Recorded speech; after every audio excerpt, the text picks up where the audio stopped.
Hello, welcome to another new video. आज नाही का मी तुमच्यासोबत माझ्या पहिले 3 महिने कसे गेले ना त्याचा एक्सपिरियन्स शेअर करणार आहे। प्रेग्नन्सी प्लॅनिंग करत असताना त्यांच्यासाठी हा व्हिडिओ नाही का नक्कीच युजफुल होणार आहे। माझा पर्सनल एक्सपिरियन्स सांगणार आहे की माझ्यासोबत 3 महिन्यामध्ये काय काय झालं, कोणते सिम्पटम्स मला जाणवले, कोणता त्रास मला झाला, आम्हाला गुड न्यूज कळाली होती तेव्हा आमचं रिएक्शन काय होतं, आम्ही घरच्यांना केव्हा सांगितलं आणि त्यांचं रिएक्शन काय होतं ना ते मी या व्हिडिओमध्ये तुम्हाला सांगणार आहे। त्यासाठी तुम्ही आताच माझ्या चॅनलला सबस्क्राइब करून ठेवा।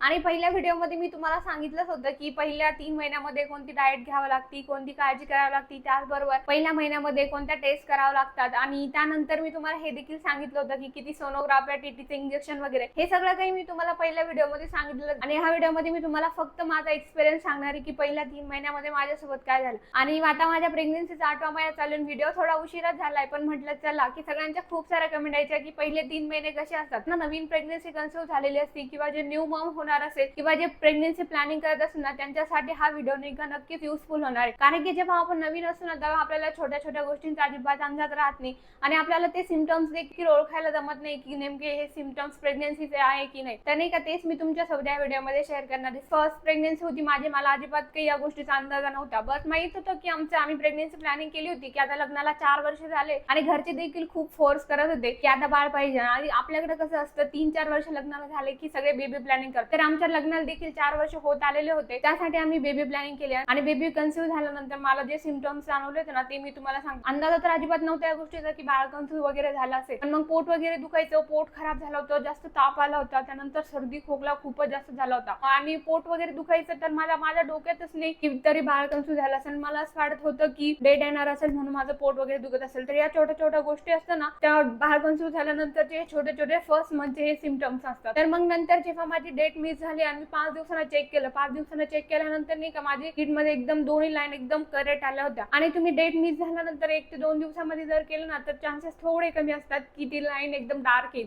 पण तुम्ही 5 ते 6 दिवसामध्ये केलं ना एकदम प्रॉपरली लाईन डार्क येते। मग मी टेस्ट वगैरे केलं, सगळं पॉझिटिव्ह आलं। मग त्यानंतर मी यांना सांगितलं, आम्ही दोघंही खूप जास्त खुश झालो होता कारण की आम्हाला बेबी पाहिजे होता, आम्ही बेबी प्लॅनिंग केलेलीच होती। मग नंतर जेव्हा आम्हाला गुड न्यूज कळाली तेव्हा मी खूप जास्त खुश झालो। नंतर मी घरी वगैरे सांगितलं आणि तेव्हा दिवाळी पण होती। मग दिवाळीला मला घरी जायचंच होतं।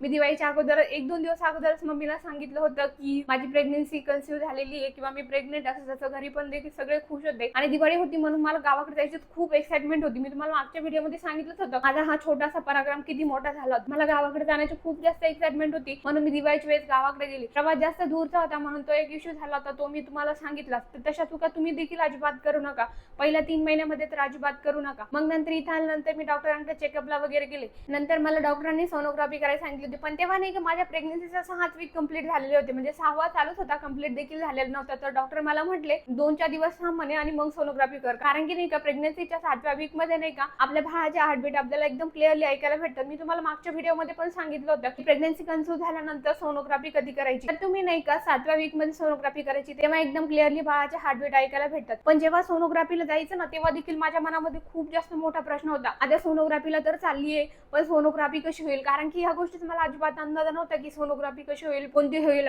खूप जास्त मोठा प्रश्न होता माझा। मग नंतर तिथे गेल्यानंतर त्यांनी मला सांगितलं की पोटावरची सोनोग्राफी असते आणि त्यासाठी मला त्यांनी 2 ग्लास पाणी वगैरे प्यायला लावलं आणि पाणी पिल्याने नाही का माझ्या बाळाचे हार्टबीट 5 ते 10 मिनिटांमध्ये आम्हाला हार्टबीट ऐकायला भेटले होते। त्यानंतर नाही का डॉक्टरांनी मला काही टेस्ट करायला लावला होता। त्या कोणत्या टेस्ट होत्या ना ते मी तुमच्यासोबत शेअर केल्या होत्या, शुगर, ब्लड, थायरॉइड वगैरे ज्या टेस्ट आहे ना त्या टेस्ट करायला लावल्या होत्या। पण त्या माझ्या सगळं काही नॉर्मल निघालं होतं। माझं ब्लड देखील खूप चांगलं होतं, 14% माझं ब्लड होतं, खूप छान होतं। डॉक्टर म्हटलं ते माझं ब्लड वगैरे सगळं काही चांगलं आहे। आणि तेव्हा माझं वजन देखील काउंट झालं होतं। तर माझे प्रेग्नन्सी कन्सीव्ह झालं ना तेव्हा माझं वजन फक्त 45 किलो होतं, 45 किलो होतं। तर पहिल्या 3 महिन्यामध्ये माझं अजिबात वजन वाढलं नाही आणि पहिल्या 3 महिन्यामध्ये वजन वाढो किंवा न वाढो अजिबात टेन्शन घेण्याची गरज नसते, कारण पहिल्या 3 महिन्यामध्ये कोणाचं वजन वाढू शकतं किंवा कमी देखील होऊ शकतं। माझं देखील तसं झालं होतं। पहिल्या 3 महिन्यामध्ये नाही का तेव्हा मी वजन केलं होतं तेव्हा माझं 45 किलो भरलं होतं, पण जसं जसं सेकंड मंथ मध्ये मला त्रास होत गेला, उलट्या वगैरे झाल्या, त्या गोष्टींचा मला खूप जास्त त्रास व्हायचा ना, त्यानंतर माझं 1 ते 1.5 किलो वजन कमी झालं होतं। म्हणजे माझं वजन झालं होतं 43-43.5 किलो माझं वजन झालं होतं। पण जेव्हा मी डॉक्टरांना सांगितलं की वजन वगैरे कमी होतंय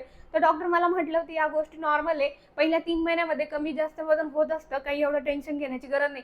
आणि मग उलट्या वगैरे व्हायच्या या गोष्टी तर होतच होत्या। डॉक्टरने मला टॅबलेट वगैरे दिल्या होत्या, पण मग त्या टॅबलेटने काही जास्त फरक नाही पडायचा, 1-2 तास मला फरक पडायचा आणि त्यानंतर परत जसं आहे तसंच होऊन जायचं। येतं. थोडे घरेलू उपाय करायला मी चालू केले. त्याच्यामध्ये मी काय करायचे, जे काळे मनुके असायचे ना रात्रभर भिजवून ठेवायची आणि मग सकाळी उठल्यानंतर ती मनुके खायचे आणि मला बऱ्यापैकी आराम भेटायचा. त्यानंतर माझा एक सगळ्यात मोस्ट फेवरेट उपाय होता तो म्हणजे की खडीसाखर आणि शोपा मिक्स करायचे. सकाळी उठल्यानंतर 1 चम्मच खायचे उपाशी पोटीस. त्यानंतर मी दुपारी देखील 1 चम्मच खायचे. संध्याकाळच्या वेळेला म्हणजे मी दिवसातून 3-4 वेळेस अशी ती खडीसाखर आणि शोपा खायचे. त्याने नाही माझ्या उलट्यांना बऱ्यापैकी आराम भेटायचा आणि माझं जास्त पोट वगैरे पण नाही दुखायचं. आणि पहिल्या 3 महिन्यामध्ये ना खूप साऱ्या लेडीजला होतो तो त्रास, पोट वगैरे दुखतं. म्हणजे माझं दुखायचं, तुमचं दुखतं की नाही ते मला माहित नाही, पण माझ्या पहिल्या 3 महिन्यामध्ये थोडंसं पोट वगैरे दुखायचं. आता पहिल्या महिन्याची सिम्पटम्स जे होते ना ते हे होते माझे, थोडेसे पोट वगैरे दुखायचं, उलट्या व्हायच्या. पहिला महिना माझा नॉर्मली असा गेला होता. सेकंड मंथ माझा जेव्हा सुरू झाला ना तेव्हा आता मला माहितच होतं मी प्रेग्नेंट म्हणून. आणि जसं नवीन दिवस यायचा ना तसं माझ्यासाठी नवीन चॅलेंज घेऊन यायचा. कारण की नाही का, कधी खूप जास्त उलट्या व्हायच्या, तर कधी कमी व्हायच्या, कधी खूप जास्त चक्कर यायचे, फिकनेस जाणवायचा, अजिबात काम करू वाटायचं नाही. म्हणजे घरातलं तर मला अजिबात काम करू वाटायचं नाही. स्वयंपाक केल्यानंतर कधी जे किचन आवरायचं ना ते देखील मी तसंच राहू द्यायचे. आणि मग नंतर संध्याकाळच्या वेळेला जेव्हा मला हे झोपेतून उठवायचे तेव्हा मी उठायची. उठवल्याशिवाय तर मी उठत पण नव्हती, एवढी जास्त झोपून राहायची. कारण की पहिल्या 3 महिन्यामध्ये हे सिम्पटम्स आहे ना खूप जास्त कॉमन आहे. किंवा तुम्हाला असं वाटत असेल की नाही माझ्यासोबतच असं होतंय, मी एवढी का झोपतीये, असं तसं, मला आळस येतोय, तर या गोष्टी ना नॉर्मल आहे. तुम्ही जास्त काही टेन्शन घेऊ नका. माझ्यासोबत देखील तसं झालंय. कारण की मला खूप जास्त उलट्या वगैरे व्हायच्या. मला अजिबात काही खाण्यापिण्याचं मन व्हायचं नाही. मला बस एकच वाटायचं, मला झोपून राहू द्या, बस दुसरं काहीच सांगू नका. तर सगळे सांगायचे की तू थोडे ऍक्टिव्ह राहा, हेल्दी खा, पण मला खाण्याचंच काही मन नाही व्हायचं. कारण आणि चक्कर वगैरे देखील यायचे, तर मी अजिबात काही खायचे नाही. आणि ते फोलिक ऍसिडची वगैरे टॅबलेट दिली होती ना, फोलिक ऍसिडच्या टॅबलेटने मला खूप जास्त झोप यायची. म्हणजे मी एनी टाइम झोपलेली असायची. मी पहिले 1 महिना मी असंच केलं, 20 ते 25 दिवस माझ्यासोबत असं झालं किंवा झोपलेली असायची. तर तुमच्यासोबत देखील असं होईलच. फोलिक ऍसिडच्या टॅबलेटनं शक्यतो असं होतच, खूप साऱ्या लेडीजचा असतो तो प्रॉब्लेम. मग नंतर डॉक्टरांनी मला सांगितलं की तू फोलिक ऍसिडची टॅबलेट आहे ना संध्याकाळच्या वेळेला घे आणि आयरनची ना ती सकाळी घेत. मग मी तसं केल्यानंतर मला बऱ्यापैकी फरक पडला. मी रात्रीची व्यवस्थित झोपायचे आणि दिवसभर मग मी थोडीशी ऍक्टिव्हिटी करायचे, घरातलं काम करायचे किंवा देवपूजा करायचे, सॉंग ऐकायचे, थोडंफार असा टाइमपास वगैरे करायचे. जेव्हा माझा 3रा महिना चालू झाला ना तेव्हा तर मला खूप जास्त उलट्या वगैरे चालू झाल्या. कारण की 3ऱ्या महिन्यात सर्वात जास्त उलट्या होतात. 3ऱ्या महिन्यामध्ये खूप जास्त म्हणजे मी किचन मध्ये कांदा लसूणची फोडणी वगैरे किंवा एखाद्या भाजीची फोडणीचा वास किंवा गाडीचा धूर निघतो त्याचा जर वास आला ना मला खूप जास्त उलट्या वगैरे व्हायच्या. नंतर 3ऱ्या महिन्यामध्ये हॉर्मोन चेंजेस देखील खूप व्हायचे. मला खूप जास्त चिडचिड वगैरे व्हायची किंवा कधीच मी अचानकच रडायला लागायची, छोट्या गोष्टी मोठ्या करून बसायची. पण ते नाही का, ते नॉर्मल असं प्रेग्नन्सी मध्ये हॉर्मोन खालीवर होत असताना ते आपल्यासोबत होत असतं. 3ऱ्या महिन्यानंतर बऱ्यापैकी कव्हर झालं आणि 3ऱ्या महिन्याच्या शेवट नाही का माझ्या उलट्यांमध्ये देखील बऱ्यापैकी फरक पडला होता. आता बुक तुम्ही कोणते वाचायला पाहिजे, तुम्ही रामायण वाचू शकता, भगवद्गीता वाचू शकता, त्याचबरोबर तुम्ही गर्भसंस्कार देखील शिकू शकता. आता गर्भसंस्कार ही नाही का की जर्नी मी युट्यूबहून करते, तुम्हाला जर करायची असली तुम्ही देखील करू शकता. तर मी देखील माझ्या प्रेग्नन्सी मध्ये तसंच केलंय. तर पहिले 3 महिने माझे मग एकदम नॉर्मली निघून गेले. तर अशा होते पहिल्या 3 महिन्यामधले माझे सिम्पटम्स. तुमचे काय होते ना ते देखील तुम्ही माझ्यासोबत शेअर करा. आणि उलट्या वगैरे होताना हे आता नॉर्मलच आहे, ते सगळ्यांनाच होतात, चक्कर येतात, विकनेस जाणवतो. तर या गोष्टींचा जास्त काही इश्यू घेऊ नका आणि तुम्ही जास्त स्ट्रेस वगैरे पण घेऊ नका. पहिल्या 3 महिन्यामध्ये या गोष्ट कॉमनच आहे. जे आपण किती म्हटलं की नाही घ्यायचं, हे नाही करायचं, ते नाही करायचं, मी तुमची काळजी घ्या. आणि तुम्हाला हा व्हिडिओ आवडला असेल तर लाईक, शेअर आणि सबस्क्राईब करा. भेटूया माझ्या नेक्स्ट प्रेग्नन्सी मिनी ब्लॉग मध्ये. बाय.